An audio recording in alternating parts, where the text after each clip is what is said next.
నెల్లూరు మాజీ భారత ప్రధాని కీర్తిశేషులు పివి నరసింహారావు 18వ వర్ధంతి పురస్కరించుకొని స్థానిక బాలాజీ నగర్లోని ఉగాది సెంటర్లో మాజీ కార్పొరేటర్ ఊచి భువనేశ్వర్ ప్రసాద్ ఆధ్వర్యంలో ఆయన చిత్రపటానికి పూలమాలలు వేసి ఘనంగా నివాళులర్పించారు.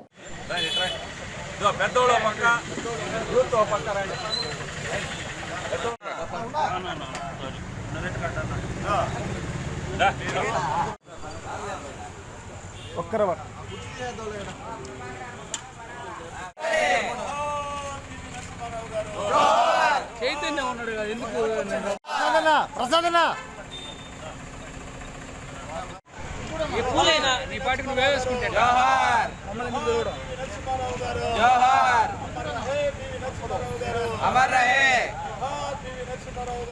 ప్రసాదన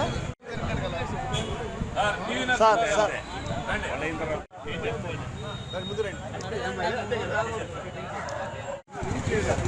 సార్ అన్నా అన్నా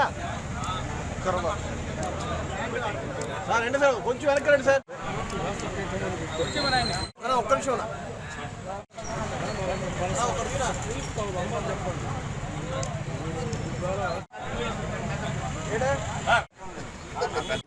ఈరోజు ఈ దేశానికి దశ నిర్దేశించినటువంటి ఒక రాజనీతి కర్మయోగి యొక్క 18వ వర్ధంతి కార్యక్రమం. దేశ ప్రధానిగా పివి నరసింహారావు గారు ఈ దేశ ఆర్థిక వ్యవస్థను స్థిరీకరించడమే కాకుండా ఒక తెలుగువాడుగా ప్రపంచ దేశాల్లో భారతదేశ కీర్తి ప్రతిష్టలను ఇనుమడింపజేసి భవిష్యత్ తరాలకు ఈ దేశ ఆర్థిక వ్యవస్థను స్థిరీకరణ చేసి ఈ దేశానికి దిశ మార్గదర్శనం చేసినటువంటి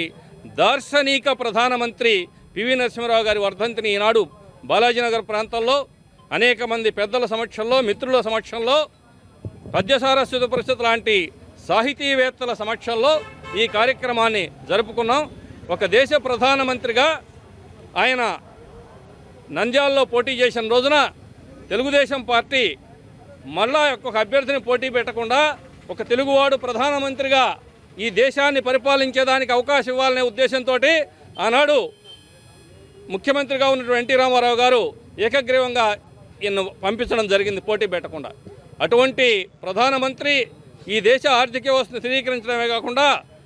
సాఫ్ట్వేర్ రంగాన్ని విస్తృతపరిచి 1 కోటి ఉద్యోగాలు ఇస్తానంటే అందరూ ఈయన 1 కోటి ఉద్యోగాలు ఇచ్చేదేని సంవత్సరానికి అని చెప్పి నవ్వుకున్నారు. అటువంటి పివి నరసింహారావు గారు ఈరోజు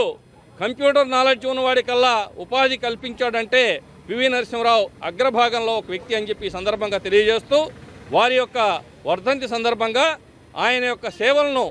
ఆయన యొక్క చరిత్రను భావితరాలు గుర్తించుకునే విధంగా ప్రతి ఒక్కరూ కూడా ఆయన సంస్మరించుకోవాలని తెలియజేస్తూ పివి నరసింహారావు గారి యొక్క ఖ్యాతిని ప్రపంచ దేశాలు గుర్తించిన సందర్భంగానే ఈనాడు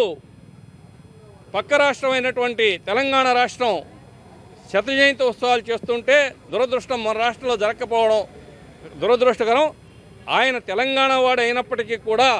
ఒక తెలుగువాడుగా దేశ ప్రధానిగా ఆంధ్ర రాష్ట్రం నంద్యాల నుంచి ప్రాతినిధ్యం వహించి నంద్యాల పార్లమెంటు సభ్యుడుగానే ఈ దేశాన్ని పరిపాలించినటువంటి పివి నరసింహారావు గారు కాబట్టి ఆయన తెలంగాణ వాసి అయినప్పటికీ ఆంధ్రవాడుగానే ఈ దేశాన్ని పరిపాలించాడు కాబట్టి ఆంధ్రులందరూ కూడా ఆయన్ను సంస్మరించుకోవాల్సిన రోజు ఇది. కాబట్టి పివి నరసింహారావు అడుగుజాడల్లో, పివి నరసింహారావు గారి మార్గదర్శకాల్లో ఈనాడు యువత, రాజకీయ నాయకులు అందరూ కూడా నడవాలని చెప్పి కోరుకుంటూ వారికి ఘనంగా నివాళులర్పిస్తున్నాం.